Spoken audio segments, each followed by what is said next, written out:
First-time voters are having an experience unlike any other with this historical election, from the registration process to election rules and rights to deciding how and where to vote.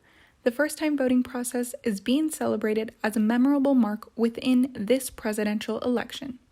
Voters like Liana Villarreal, a sophomore journalism major at USC, tells us why recently becoming eligible to vote is so significant to her. I guess it feels nice to know that I have a voice in it. I have my own input in it for the first time now being 18. And I feel like it's at the right time. If I had the same mindset of people that also didn't want to vote or oh, my vote doesn't matter, that nothing would get done necessarily.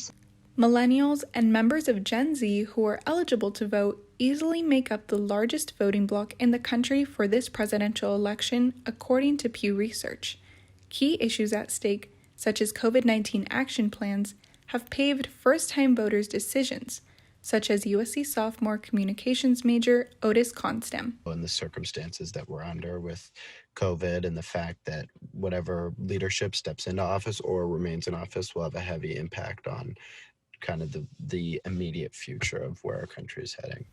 California alone has 2.9 million registered voters who will be between ages 18 and 25 on Election Day, according to the California Secretary of State, Alex Padilla, and maybe even more as more registrations are still being processed.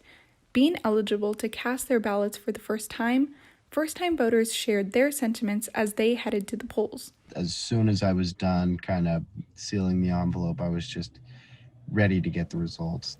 Other issues, like racial injustice within our nation, mark the forefront decision of first-time voter and LA Community College student Salvador Cabezas. I have nephews. I don't want them to grow up, and a niece. I don't want them to grow up in an environment where other kids think it's okay to act, in a very discriminatory manner. As the stakes for this presidential election run high, final results of a winning candidate the night of November 3rd may not come as quickly as expected. However, these first-time voters, along with the nation, are ready to stay attentive throughout the night's unraveling. For Annenberg Media, I'm Emily Bonilla.